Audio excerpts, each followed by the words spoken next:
Well, basically, Revan and his friend Malak went on a crusade against the Mandalorians. The Mandalorians are a warrior culture that waged war on the Republic, and Revan and Malak, or Alec as he was called then, rebelled against the Jedi Council's orders and went and fought a war against these Mandalorians, eventually winning in the Battle of Malachor when they activated a super weapon and basically destroyed a planet, broke it in like half. And then, of course, winning that fight, they were kind of shunned from the Jedi Order, but they were also kind of high on their own power. So what Alec and Revan did was that they went after was going to go after the Sith Emperor, the same Sith Emperor as we're talking about here. This happened about 300 years before this game.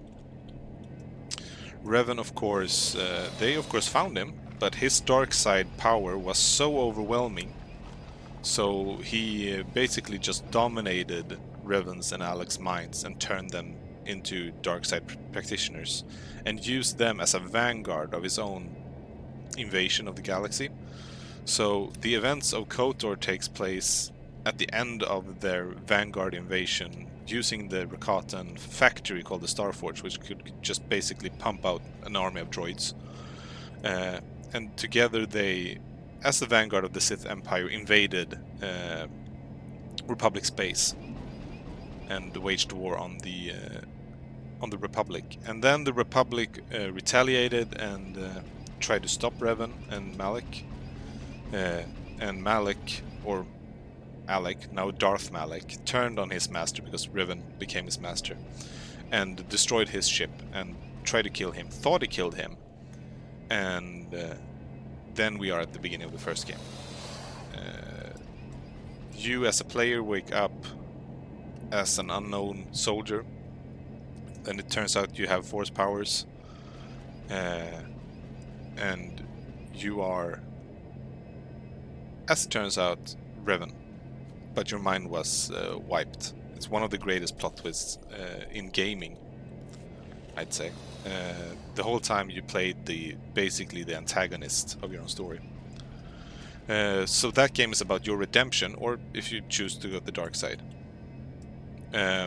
But the canon answer is you went light side, you stopped Malak, and then you became part of the Order again. You redeem yourself, and but Revan never really got over this Emperor thing. So what he did was he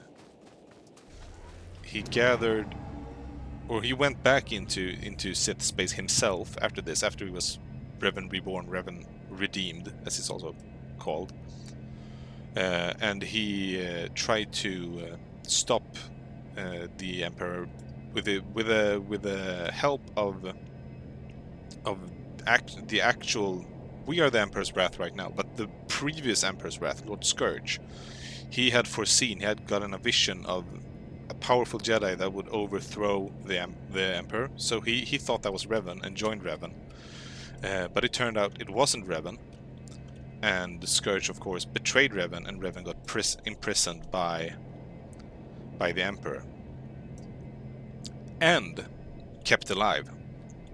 So in this game, Revan has basically, with his immense power, influenced the Emperor himself, and basically made him a bit more passive. So one of the reasons why the Emperor hasn't been shown in maybe 200 years is because of Revan. And of course, Revan in his imprisonment has become crazed. He has this constant force of dark side power on him, and of course he has been a Sith, and as I spoke about with Nomen Carr, you can't really get rid of that part of yourself if you have like fully realized it. So what happens later in this game is that you face Revan.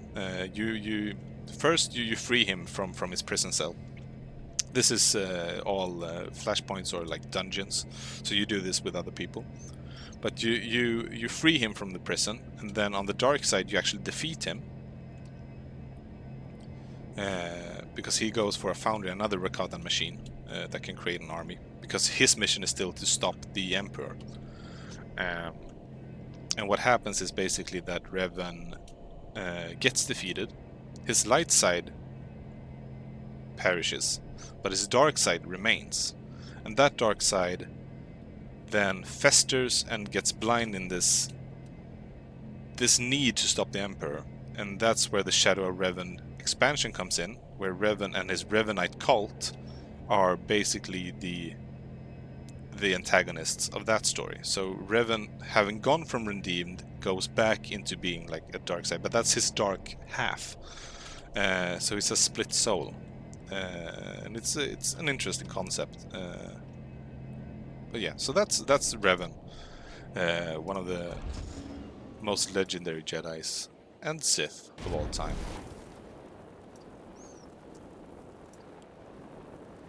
And that was that story in very wide brushstrokes.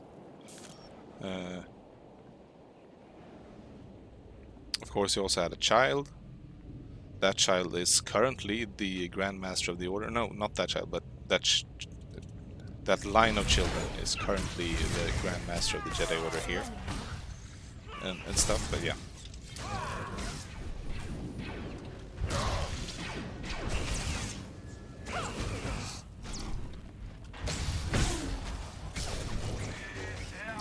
Revan is cool.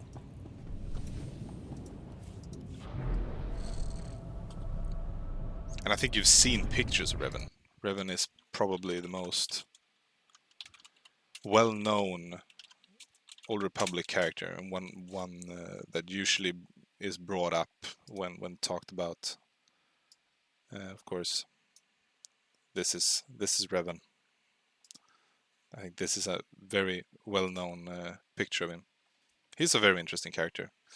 And the most interesting is that he has this mask, really. It's a Mandalorian mask that he took to when he beat the Mandalorians in war. And what people want is to have Keanu Reeves play him one day. But you haven't seen him, sure, fair enough. But he's probably the most familiar face of this era. And the Mandalorian mask he wears, he stole from the Mandalorians that he beat and wore it to shame them, basically. Which is not very Jedi-like, so it's not that weird that he eventually turned.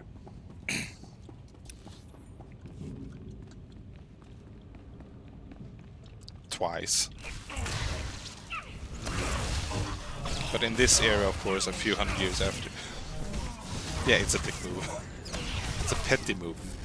But yeah, in this era, a few hundred years, he's revered both as a Jedi and as a Sith. People think he's dead, of course, because on the Republic side, they saw him go into Sith space to never return. Remember, this was 300 years ago. It's a prequel book to the game as well.